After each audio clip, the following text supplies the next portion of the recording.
Nous sommes en Marc chapitre 3, le verset 1. Jésus entra de nouveau dans la synagogue. Pourquoi cette précision? Jésus entra de nouveau dans la synagogue. Quelle est l'importance? Jésus entra de nouveau dans la synagogue. C'était le jour du sabbat. Jésus entra de nouveau dans la synagogue.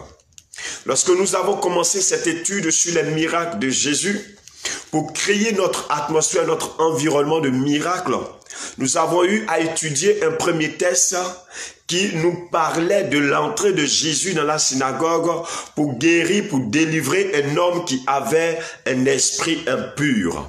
Et j'ai eu à vous expliquer que Jésus ne s'est pas empêché d'entrer dans la synagogue. Jésus y allait pour enseigner et pour opérer des signes et des miracles. Lorsque tu entres dans une synagogue, il y a un chef de synagogue, un chef de la synagogue. Et c'est le chef de la synagogue qui te donne l'autorisation de prendre la parole dans la synagogue. C'était une place publique, c'était un lieu public où tout le monde avait la possibilité de s'exprimer, de donner un message, de donner une parole, de donner un enseignement. Lucas Croisé, Dieu te bénisse. Depuis la France, reçois ta grâce et reçois ta faveur au nom de Jésus. Ainsi donc, Jésus a eu cette habitude d'entrer dans la synagogue et d'enseigner, d'instruire et de... tu peux me dire comment me débarrasser du démon dans ma femme? Charles Ettinger, Dieu te bénisse. Dieu te fortifie. Nous ne sommes pas là pour ça. Nous ne sommes pas là pour ça. Que l'Éternel te fortifie. Je crois que si tu t'es connecté, c'est pour recevoir de Dieu quelque chose d'important. C'est pour recevoir quelque chose de plus important, de plus précieux. Et si vous êtes connecté, restez connecté à la parole du Seigneur. Gauthier Gobert, Dieu te bénisse. Je préfère le thé, je préfère le café, mais je préfère davantage la parole du Seigneur. Et ton âme aspire non pas au thé ni au café, mais ton âme aspire à la parole de Dieu. Ton âme a besoin, ton esprit a besoin de la parole divine pour être changé, pour être transformé. Car ce que tu ne sais pas, Gauthier, oh malheureusement, tu as besoin de cette parole pour être, pour vivre et pour exister en tout, en Dieu, partout et pour Dieu. Oh mon Dieu. Merci Seigneur. Alors, nous sommes dans la parole. La Bible dit que Jésus va entrer à nouveau dans la synagogue. Et je vous ai enseigné lorsqu'on parlait de l'esprit impur, que Jésus est entré dans la synagogue le jour du sabbat. Et j'ai insisté pour dire que le dimanche qui est le jour du sabbat à notre ère, à notre temps, à notre saison, à notre période, c'est un jour où vous devriez absolument entrer dans la présence de Dieu, entrer en intimité, en communion avec Dieu. Et je vous ai encouragé à ne pas être de ceux qui sont à la maison, qui disent, oui, j'ai été froissé, j'ai été frustré, j'ai été blessé par l'homme de Dieu, par le pasteur, par celui-ci, par celle-ci. J'ai été détruit, on m'a insulté, on m'a injurié, on m'a fait ceci, on m'a fait cela. Donc je ne vais plus à l'église, j'ai ma Bible, c'est suffisant. Je vais lire ma Bible et je vais me fortifier et je vais m'encourager, je vais bâtir ma foi tout seul. Non, je ne suis pas d'accord avec toi et Jésus n'est pas d'accord avec toi parce que Jésus lui-même, il est entré dans la synagogue. Jésus lui-même, il est allé à l'église. Jésus lui-même, le dimanche, il a marché, il s'est déplacé. Il est entré dans la présence de la synagogue pour aller prier, pour aller enseigner, pour aller instruire. Si Jésus nous montre l'exemple, si Jésus qui est notre modèle parfait, si Jésus qui est notre Père, notre Seigneur, si Jésus qui est celui-là même qui contrôle et dirige notre vie et qui est notre exemple et qui est notre modèle, nous montre la voie, je crois alors que nous devrions suivre cette voie et nous devrions en faire autant. Nous devrions vivre de cette façon et de cette manière par la grâce, par la puissance, par l'autorité du Seigneur. Jésus est entré dans la synagogue. Jésus est allé à l'église le jour du sabbat, le dimanche. Ainsi donc, il faut que le dimanche, tu sois orienté. dans une église vivante, non pas dans un lieu, non pas dans un endroit où tu vas mourir au lieu de vivre, au lieu d'exister, mais dans un lieu de vie, dans un lieu de prière, dans un lieu où la parole de Dieu est enseignée, est prêchée, avec autorité, avec puissance, où ton âme est rafraîchie, où ton âme est restaurée, régénérée, où tu ressors en ayant rencontré Dieu, sa parole, sa puissance et son esprit. Jésus entra de nouveau dans la synagogue. Et la Bible dit, il y avait un homme qui avait la main sèche. Écoutez, premier point, Jésus entra de nouveau dans la synagogue. Premier point, Jésus entra de nouveau dans la synagogue. Il est important d'entrer dans la présence de Dieu. La synagogue, c'est l'église. La synagogue, c'est le symbole de la présence de Dieu. L'atmosphère de miracle, de guérison commence à se mettre en place, commence à exister, commence à exister lorsque nous entrons, lorsque nous commencions alors à aimer la présence de Dieu, lorsque nous commencions à entrer dans la présence de Dieu. L'atmosphère de miracle, de guérison, de transformation s'opère lorsque nous sommes de ceux qui entrent dans la présence de Dieu. Ceux qui entrent dans la présence de Dieu.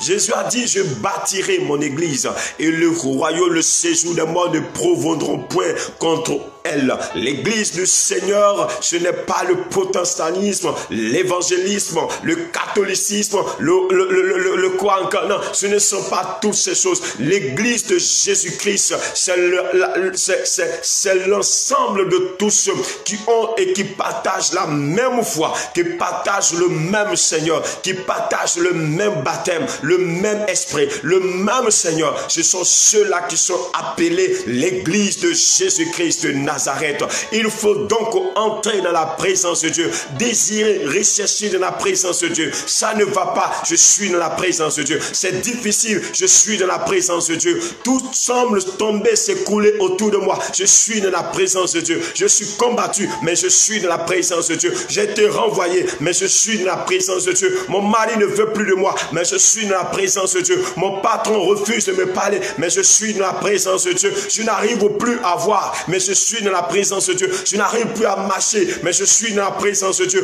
Tout s'écoule autour de moi, mais je suis dans la présence de Dieu. Tout va mal, mais je suis dans la présence de Dieu. Mes affaires n'avancent pas, mais je suis dans la présence de Dieu. Je suis malade depuis 50-10 ans, mais je suis dans la présence de Dieu. Plus rien ne va, mais je suis dans la présence de Dieu. Quoi qu'il m'arrive, je suis dans la présence de Dieu. Quoi qu'il advienne, je suis dans la présence de Dieu. Quoi qu'on me fasse, je suis dans la présence de Dieu. Quoi que je traverse, je suis dans la présence de Dieu. Quoi que je vive, je suis dans la présence de Dieu.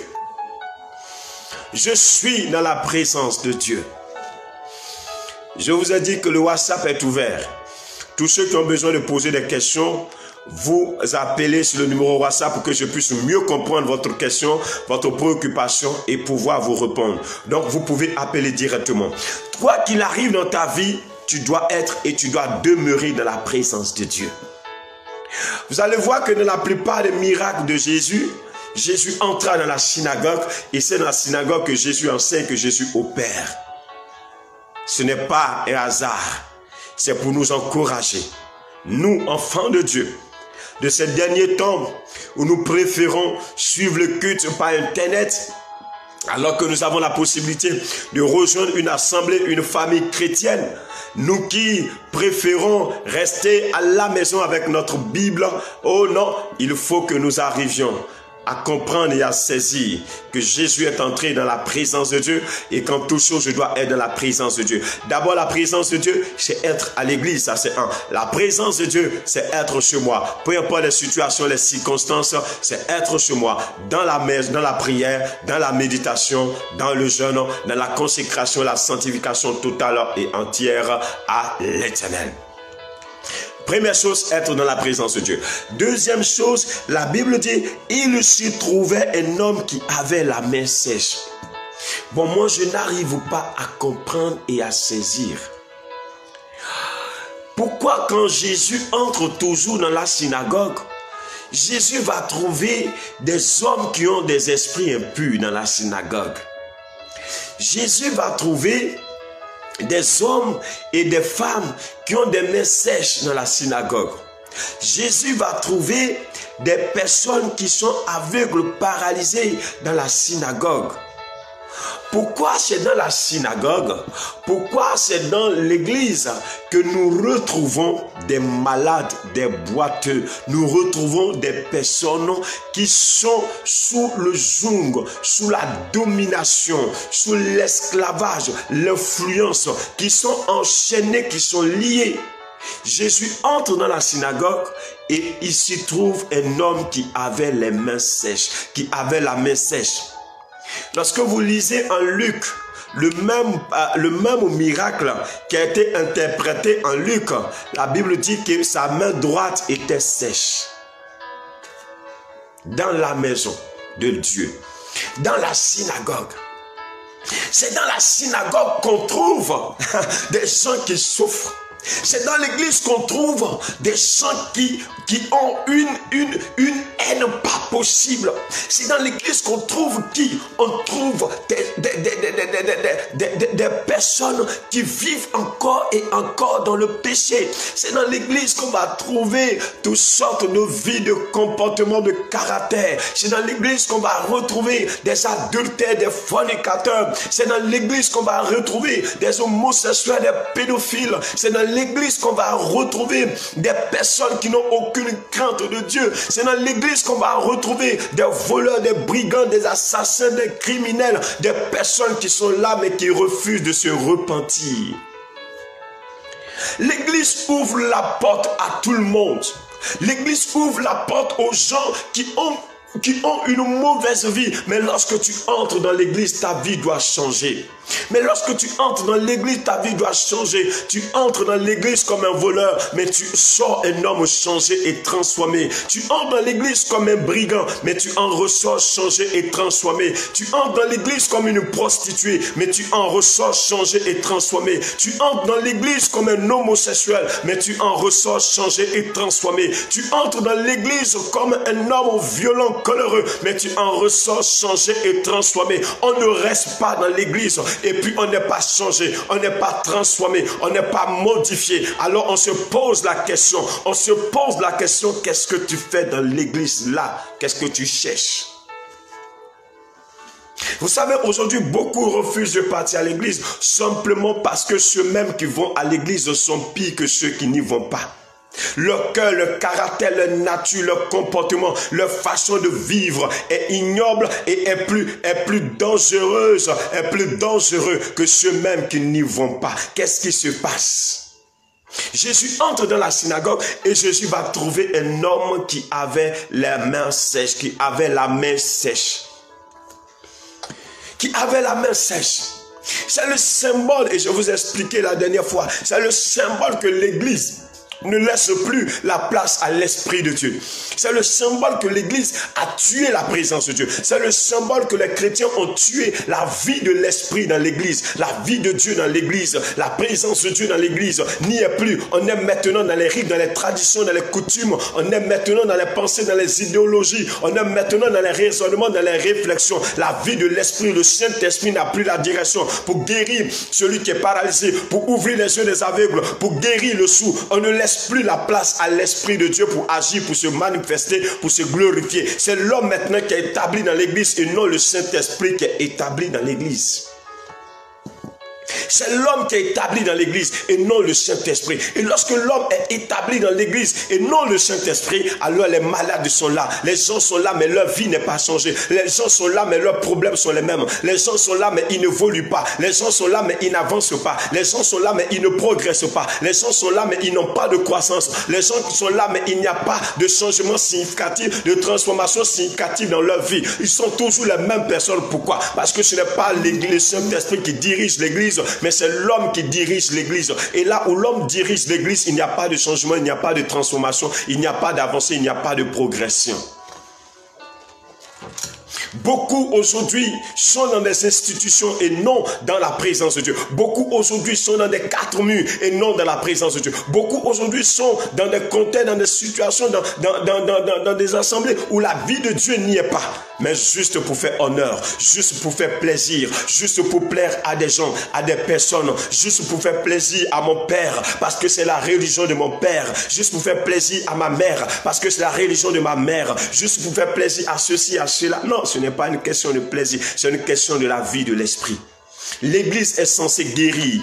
L'église est censée changer, transformer les malades, les vies, les cœurs, les âmes, les pensées, les intelligences. L'église est censée ramener à l'obéissance la vie des cœurs, des hommes, des personnes à l'éternel. Mais bien au contraire, c'est ce que nous voyons. Nous voyons que l'église est comme en train de former des paresseux, des négligents, des personnes qui n'ont plus envie, qui n'ont plus soif, qui ne recherchent plus Dieu. L'église est en train de former des gens qui courent à la bénédiction, rien que la bénédiction et la bénédiction, rien que la bénédiction, non pas à la vie de l'esprit, non pas à la parole de Dieu, non pas au changement, à la transformation de cœur, de l'âme et de l'esprit. L'église est en train de former des hommes et des femmes charnels. L'église est en train de former des personnes qui n'ont plus la crainte de Dieu. L'église est en train de former des gens qui sympathisent, qui s'amusent, qui jouent avec le péché sans se gêner. L'église est en train de former des personnes dont la conscience est morte, qui n'ont plus la crainte de Dieu et qui n'obéissent plus à la voix de l'esprit. L'église est en train de former des personnes non pas dirigées par l'esprit, mais dirigées malheureusement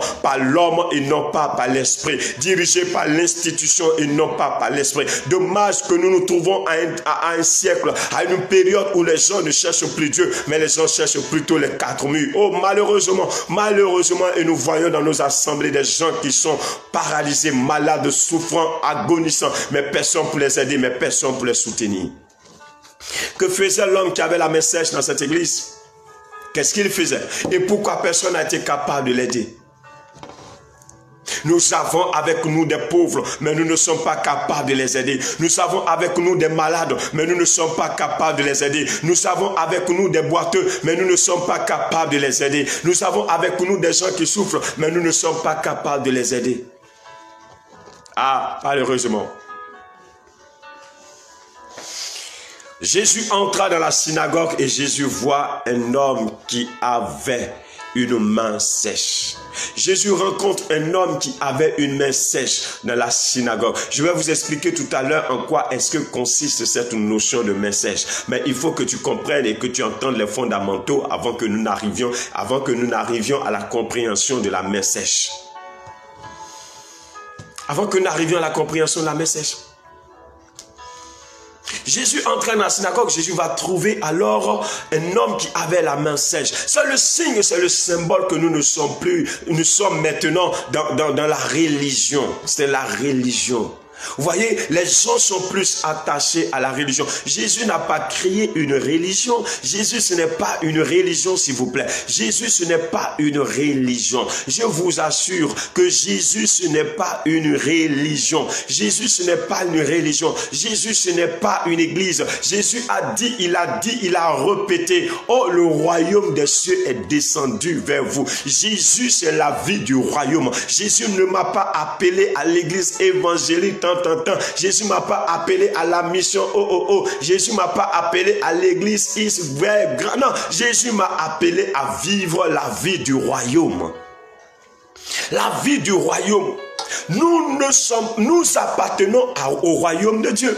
Nous appartenons au royaume. Nous appartenons à la vie du royaume. Nous sommes des fils et des filles du royaume de Dieu. Ce que nous recherchons, ce n'est pas une religion, ce n'est pas une église. Nous recherchons le royaume de Dieu. Si tu es à la recherche d'une religion, alors tu t'es trompé de chemin, tu t'es trompé de route, alors tu dois te déconnecter parce que ici il ne s'agit pas d'église, il ne s'agit pas de religion. Il s'agit du royaume de Dieu. Il s'agit du royaume de Dieu. Nous sommes du royaume de Dieu. Nous sommes des fils et des filles du royaume. Nous venons du royaume de Dieu. Nous appartenons au royaume de Dieu. Nous appartenons au royaume de Dieu. Et dans ce royaume, nous avons un roi qui s'appelle Jésus. Et nous sommes des princes dans ce royaume parce que notre Père s'appelle Jésus. Parce que notre roi s'appelle Jésus. Nous appartenons au royaume de Dieu. Quand tu appartiens au royaume, quand tu appartiens à la religion, tu souffres. Quand tu appartiens à la religion, tu vas à l'église, mais tu es la personne la plus triste et la plus angoissée qui existe. Quand tu appartiens à la religion, tu vas à l'église, mais tu ne dors pas la nuit parce que tu as peur, tu as les doutes, tu as des craintes. Quand tu appartiens à la religion, quand tu appartiens à l'église, tu es une personne malheureuse. Tu as une Bible, mais tu ne sais pas à quoi elle sert. Tu ne sais même pas à quoi elle sert. Quand tu appartiens à la religion, tu pries et tu ne sais même pas où vont tes prières.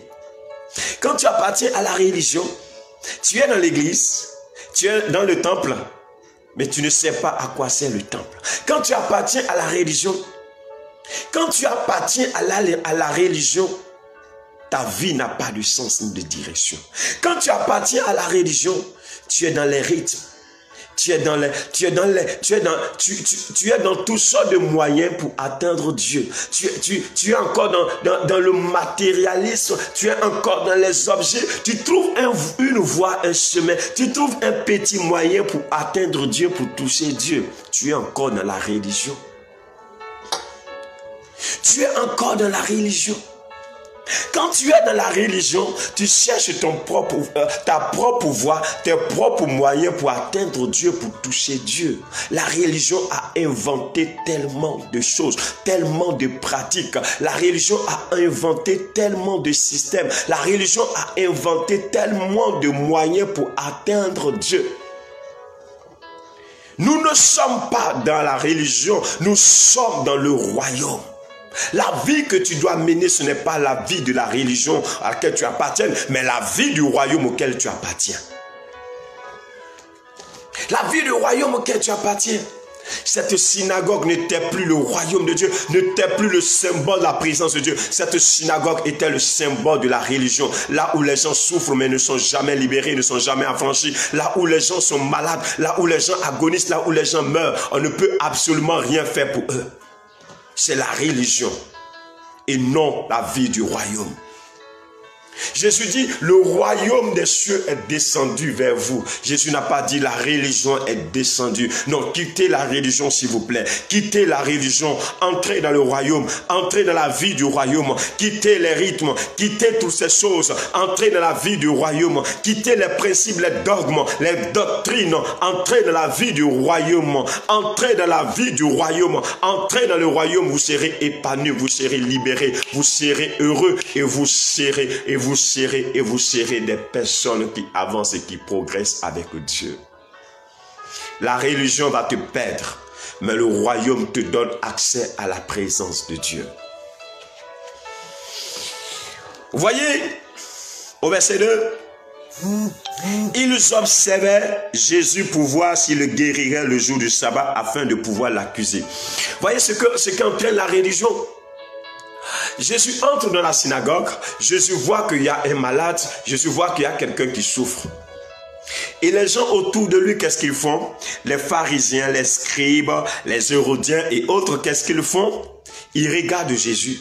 Ils vont voir si Jésus va alors le guérir le jour du sabbat. Regardez la mentalité des gens. Regardez la mentalité de la religion. Ils sont là, ils sont en train de voir, d'observer si Jésus va le guérir le jour du sabbat.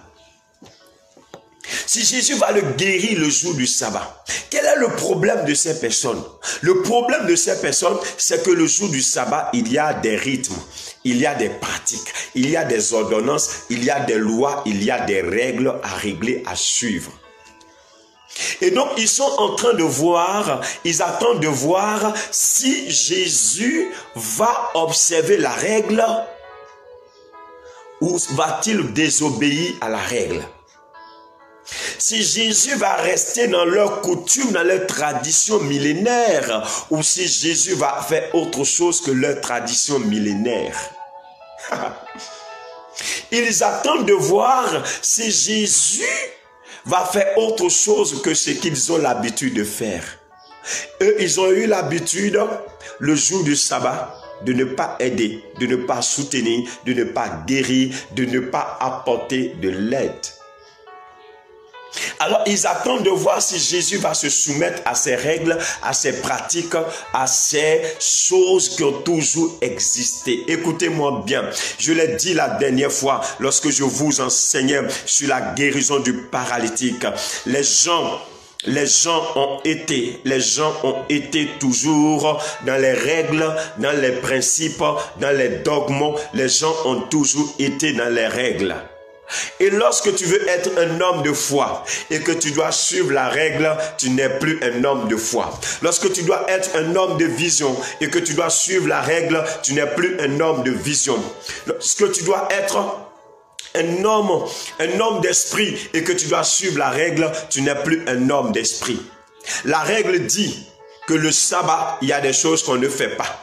Et Jésus arrive ce jour-là, le jour du sabbat, et Jésus voit un malade. Les gens regardent. Qu'est-ce qu'il va faire? Va-t-il l'aider ou va-t-il l'abandonner? Va-t-il l'aider, va-t-il l'abandonner? Lorsque nous sommes dans la religion, nous suivons les rythmes, nous suivons les règles, nous suivons les principes et nous suivons ce qui a été déjà établi depuis. Nous ne pouvons pas passer, nous ne pouvons pas faire autre chose. Est-ce que ta vie est réglée comme une horloge?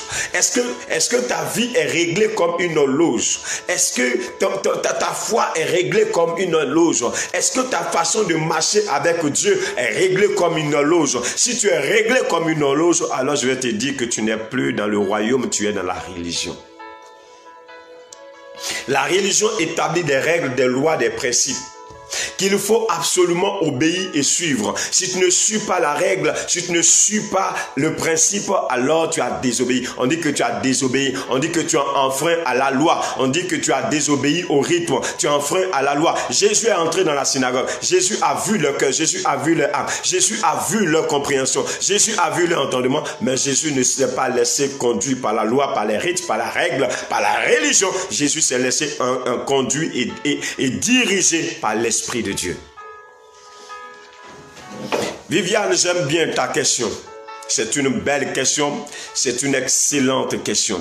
Comment reconnaître la religion du royaume? C'est ce que je suis en train d'expliquer. Dans la religion, il y a des lois, il y a des règles, il y a des rythmes, il y a des principes, il y a des choses qu'il faut faire aujourd'hui, qu'il faut faire dans une semaine. Il y a des choses qu'il faut faire à tel moment, à telle date, à telle période. Et quand le moment arrive, tu ne peux faire autre chose que ce qui a été écrit et ce qui a été décidé. Et même quand l'Esprit de Dieu te dit, non, aujourd'hui, c'est vrai que tu dois manger, mais aujourd'hui, je te demande de jeûner. Tu dis, non, non, dans la règle, dans la loi, dans le principe de l'Église, il est dit qu'aujourd'hui, je dois manger, alors il faut que je mange. Alors tu désobéis à l'Esprit et tu obéis à la loi, aux règles qui ont été établies depuis des millénaires, depuis des années, depuis des mois. Dans la religion, on observe. Ils ont observé de voir ce que Jésus va faire. Ils ont attendu de voir ce que Jésus va faire. Parce qu'ils ont pensé que Jésus était un homme de la loi. Jésus était un homme de la religion. Jésus était un homme des règles. Non, Jésus n'a pas suivi ça. Jésus s'est laissé conduire par l'Esprit de Dieu. Jésus s'est laissé conduire par l'Esprit. Jésus s'est laissé diriger par l'Esprit. Voici l'environnement qui a entouré ce miracle. Voici le milieu dans lequel ce malade était. Voici ce milieu dans lequel cet homme était. Et si Jésus avait suivi la pensée, l'idée des gens, Jésus allait laisser ce malade parce que c'était le jour du sabbat. Parce que c'était le jour du sabbat. Vous savez, en Israël, on ne joue pas avec le sabbat.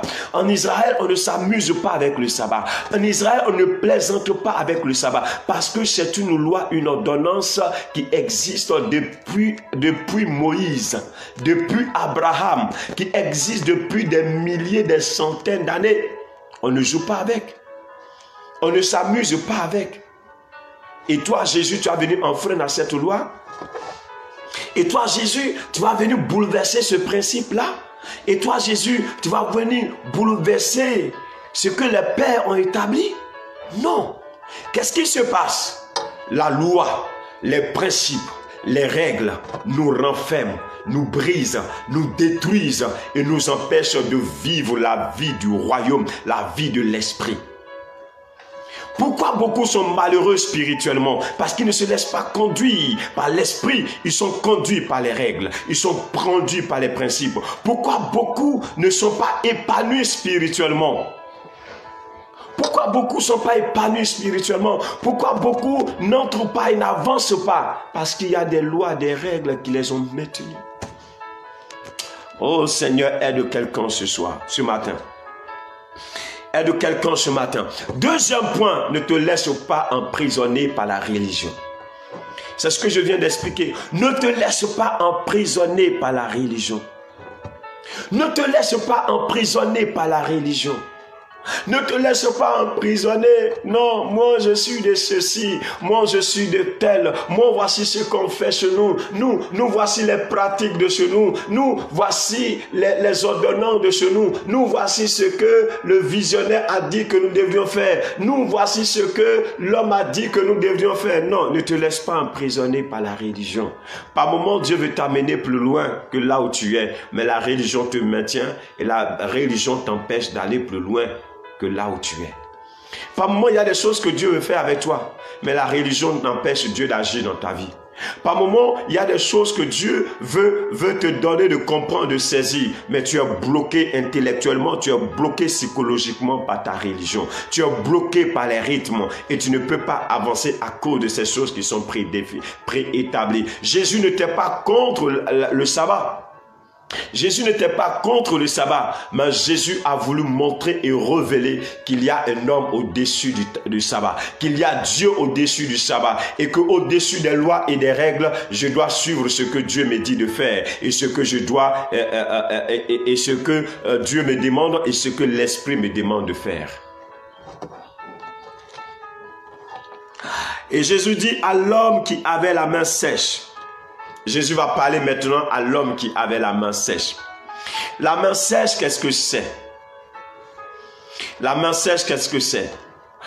Il n'y a pas eu de précision particulière pour définir ce que c'est que cette main sèche. Peut-être que cette personne avait, les mains étaient paralysées, on ne sait pas. Peut-être que les mains étaient atrophiées, on ne sait pas.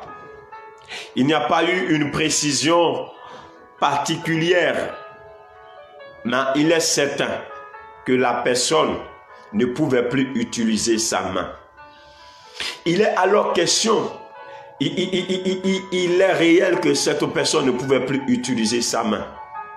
On ne sait si c'était la lèpre, mais la personne était handicapée au niveau de sa main droite. Elle ne pouvait plus utiliser sa main.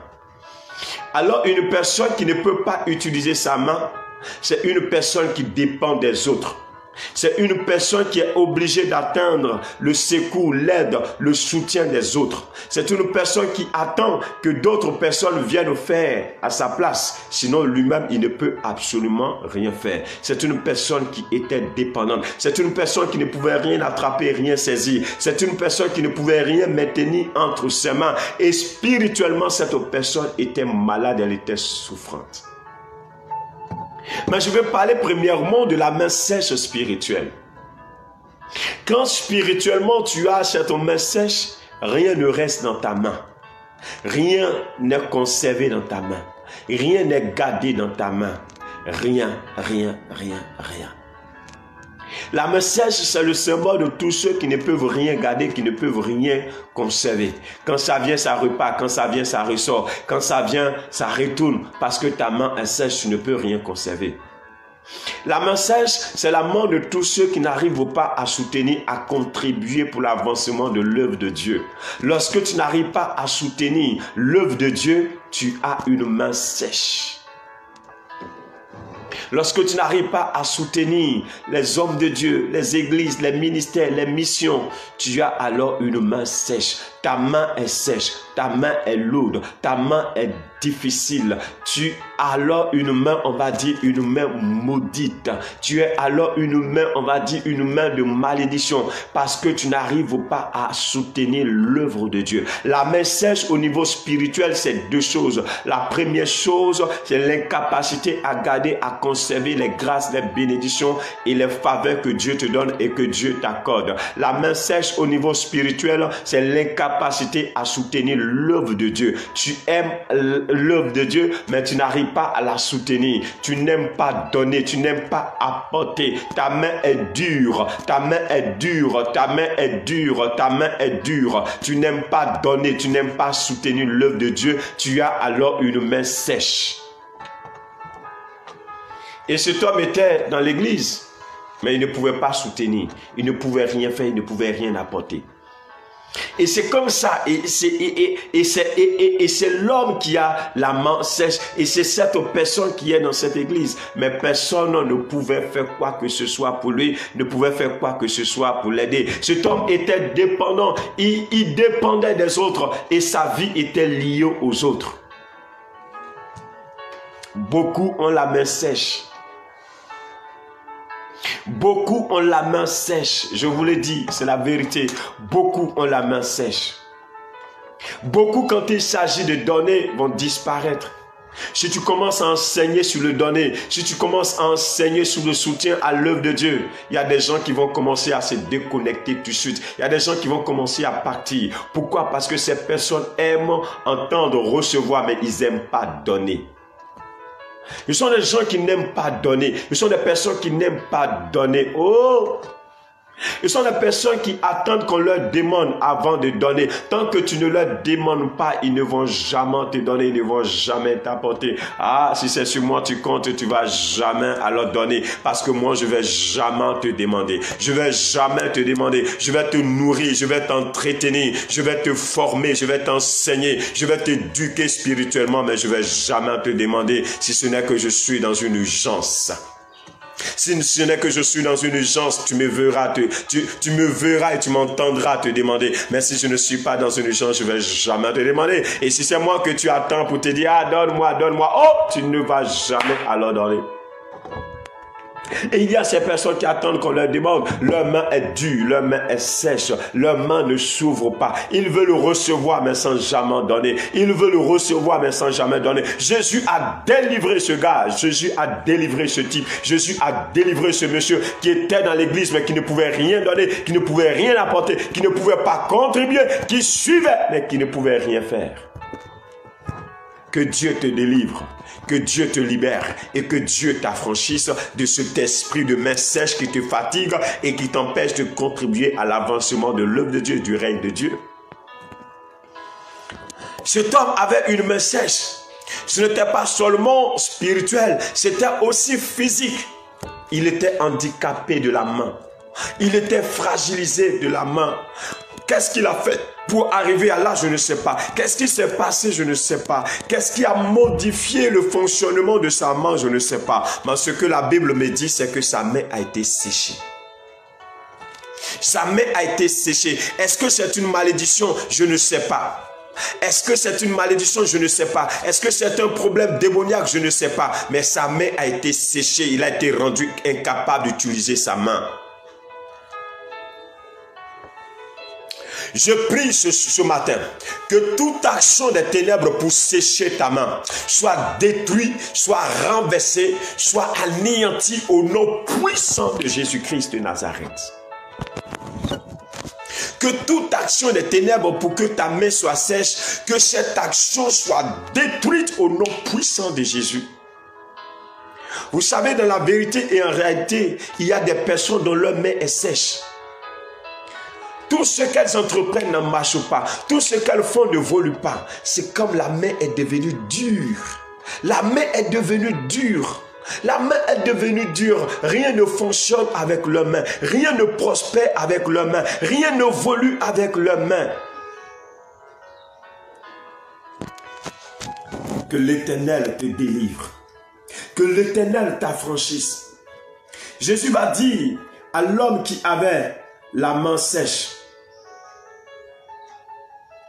Jésus va dire à l'homme qui avait la main sèche, lève-toi là au milieu. Jésus va lui dire, lève-toi au milieu des gens. Lève-toi. Il était assis. Il ne s'y attendait pas. Jésus lui dit, lève-toi au milieu des gens. il faut que tout le monde te voie. Vous savez, par moments, il y a des choses que Dieu fait que nous ne comprenons pas. Il y a des choses que Dieu fait que nous ne saisissons pas. Il y a des choses que Dieu fait que nous avons du mal à interpréter, que nous avons du mal à comprendre. Cet homme avait la main sèche. C'est une maladie honteuse. C'est une maladie dévalorisante. C'est une maladie honteuse. Il aurait voulu être caché dans son coin et que Jésus prie pour lui et qu'il soit guéri. Mais au lieu de le guérir dans le secret parce que c'est une maladie honteuse, Jésus va lui demander de se lever devant tout le monde pour que tous puissent le voir. Oh my God. Jésus va lui demander de se lever pour que tout le monde puisse le voir. Pendant que tu te forces à cacher ta honte, à cacher ta misère, à cacher ta pauvreté, à cacher ton échec, à cacher ta maladie, à cacher ta souffrance, pendant que tu te caches et tu as peur que les gens te voient, parce que tu souffres tellement, tu as péri, tu as dépéri, parce que tu es tellement en galère, tu n'as plus de vêtements, tu n'as plus rien pour porter, pendant que tu veux te cacher de ta situation, de ta honte, de ta confusion, Dieu t'expose. Je dis bien, Dieu vient à t'exposer. Dieu vient à te mettre sur la place publique. Dieu vient à te mettre sur la place au public. Pendant que toi, tu te forces à te cacher, Dieu ne veut pas que tu te caches. Dieu ne veut pas que tu te caches. Dieu ne veut absolument pas que tu te caches. Ce qui te fait honte, c'est ce que Dieu revêt et ce que Dieu met au-dessus et que tout le monde voit, que tout le monde le regarde et que tout le monde constate. Cet homme aurait voulu que Jésus le cache, mais Jésus ne l'a pas caché. Jésus a dit, regardez-le. Regardez-le. Les regards de tout le monde s'est porté sur lui. Toi, tu te caches. Tu te caches parce que tu as été rabaissé. Tu te caches parce que ta vie n'est plus comme avant. Tu te caches parce que ta situation n'est plus comme avant. Tu te caches parce que tu ne portes plus les mêmes habits comme avant. Tu te caches parce que tu n'es plus dans la maison luxueuse où tu étais. Tu te caches parce que maintenant tu es dans une petite maison quelque part. Tu te caches parce que aujourd'hui tu es obligé de porter des vêtements qui n'ont pas de valeur, qui n'ont pas d'importance. Tu te caches parce que la maladie est en train de te ranger. Tu te caches et tu es dans ton coin et tu dis, Seigneur, guéris-moi, il ne faudrait pas que les gens me voient. Seigneur, il faut me faire sortir de là. Il ne faudrait pas que les gens me voient dans ces conditions. Seigneur, il faut me faire sortir de là. Il ne faudrait pas que les gens me voient dans mon état. Seigneur, il faut me faire sortir de là. Il ne faudrait pas que les gens me voient dans ma situation. Seigneur, il faut me faire sortir de là. Tu t'es trompé. Tu t'es trompé. Voilà pourquoi il y a des gens qui souffrent, il y a des gens qui sont perturbés avec Dieu. Ils ne comprennent pas l'action de Dieu. Pendant que tu veux que Dieu cache ta situation, Dieu revêt ta situation. C'est là que les choses s'amplifient. C'est là que Dieu amplifie ta honte. Il amplifie ta condition, ta situation. Dieu amplifie ta pauvreté, ta misère, ton échec. Il y a des choses que les gens ne comprennent pas. Il y a des choses que les gens ne comprennent pas. Les gens pensent que Dieu est là pour couvrir. Pour couvrir, non. Dieu ne couvre pas. Dieu ne cache pas. Dieu ne couvre pas. Dieu ne cache pas. Il y a des gens qui veulent que Dieu les couvre. Dieu ne va pas te couvrir. Dieu va t'exposer. Dieu va te mettre à nu. Dieu va te mettre devant les gens. Tout le monde va te voir. Tout le monde va voir ton humiliation. Tout le monde va voir que tu n'as plus rien. Tout le monde va voir que tu n'as plus de voiture, que tu marches nu,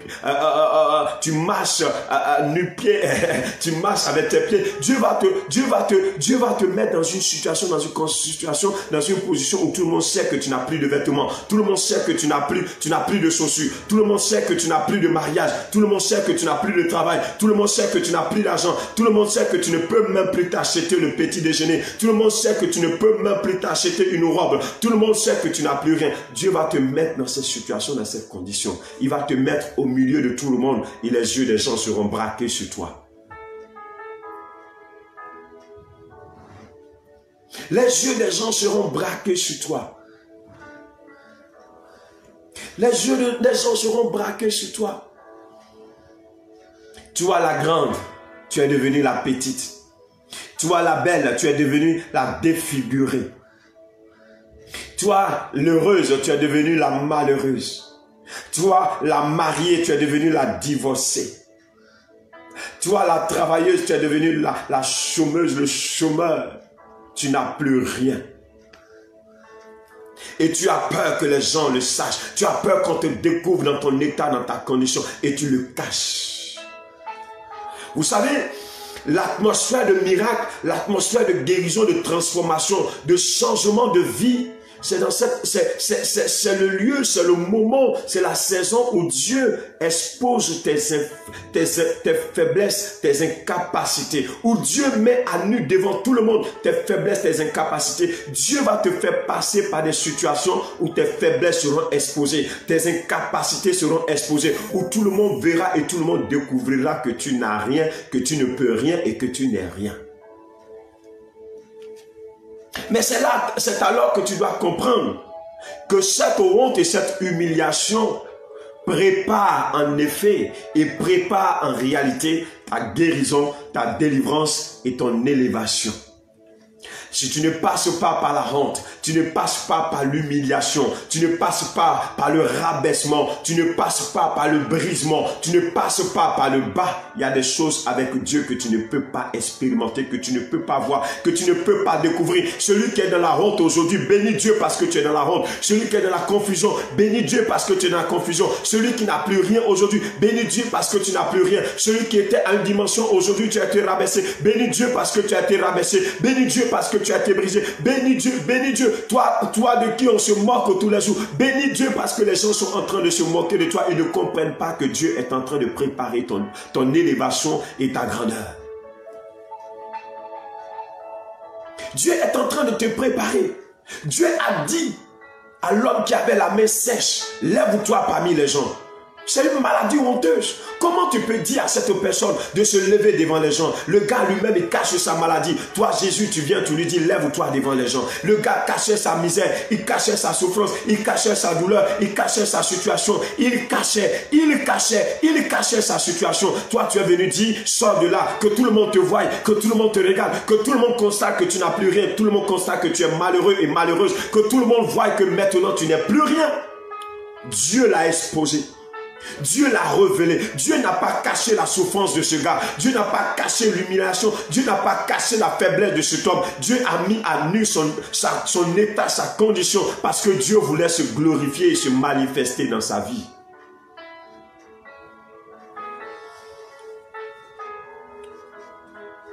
Plus les gens savent, plus les gens voient, plus les gens découvrent ce que tu es, plus Dieu est à l'œuvre et Dieu se manifeste. Pourquoi? Parce que Dieu veut que plusieurs comprennent, que plusieurs entendent ton témoignage.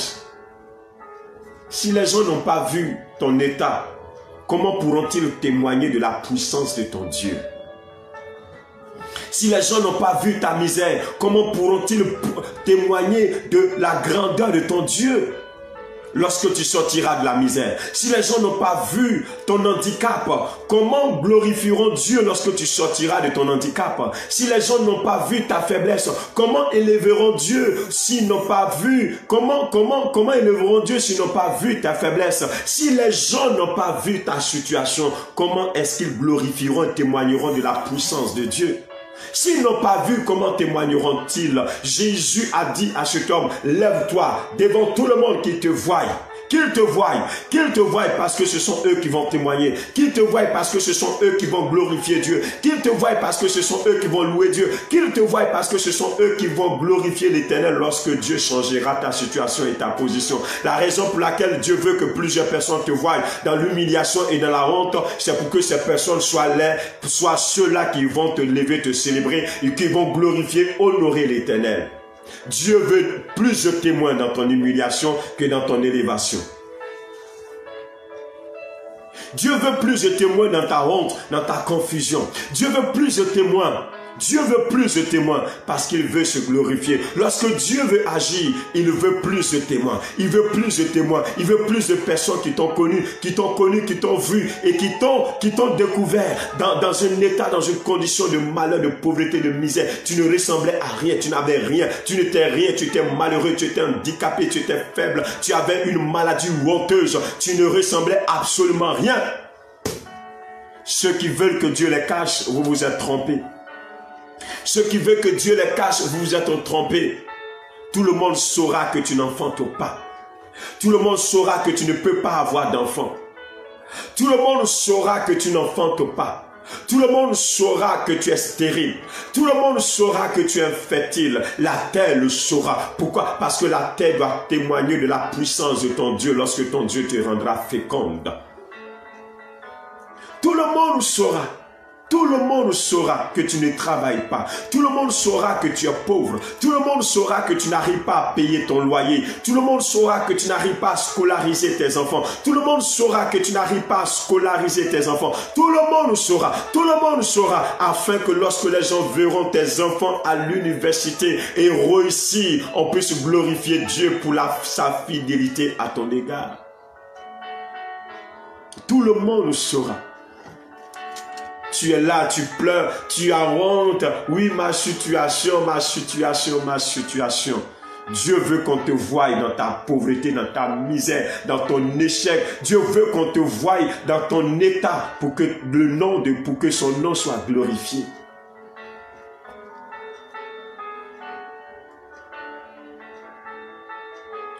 Le verset 3. Et Jésus dit à l'homme qui avait la main sèche, lève-toi là au milieu. Lève-toi, que tout le monde te voie. N'aie pas peur, n'aie pas honte que les gens voient ta misère. N'aie pas honte que les gens voient ta pauvreté. N'aie pas honte que les gens voient ton handicap. N'aie pas honte que les gens voient ta maladie. N'aie pas honte que les gens voient ce que tu es. N'aie pas honte, n'aie pas honte, n'aie pas honte, n'aie pas peur, ne crains pas, n'aie pas honte que les gens voient ce que tu as et ce que tu es.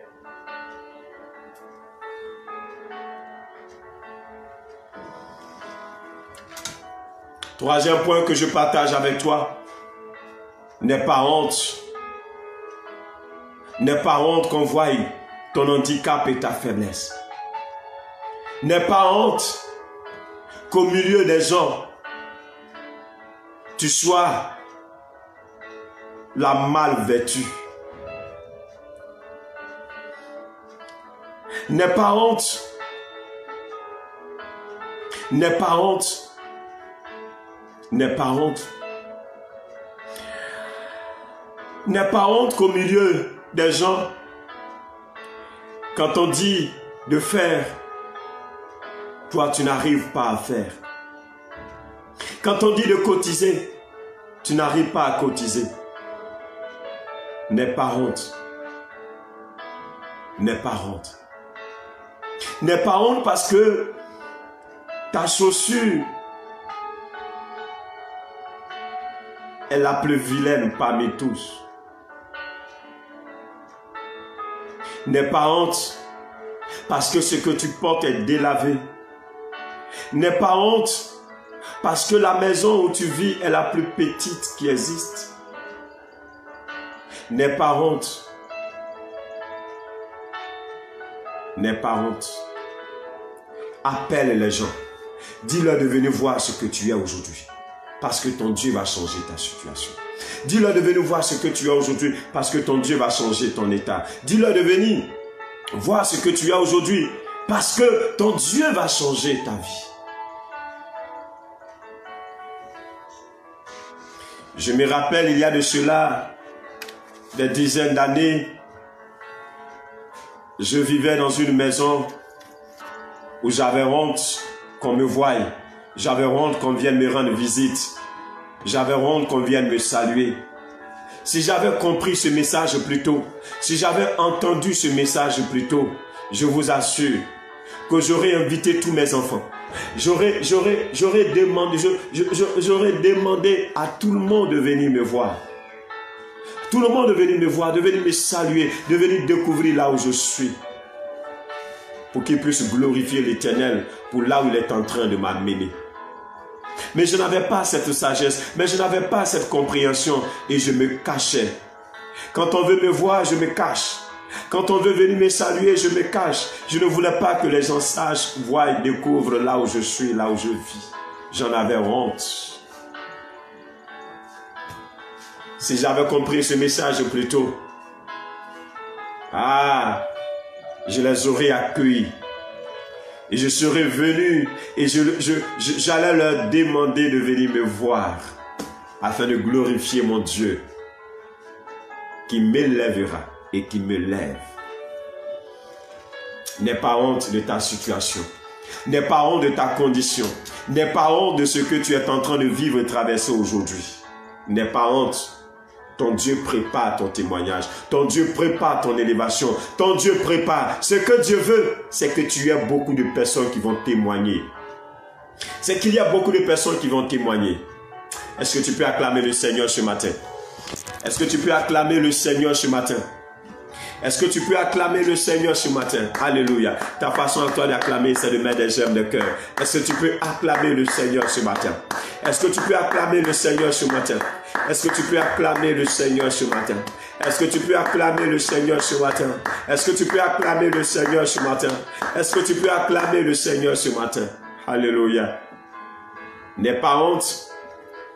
N'aie pas honte qu'au milieu des autres enfants, tes enfants soient ceux qui soient ceux qui soient les mal vêtus.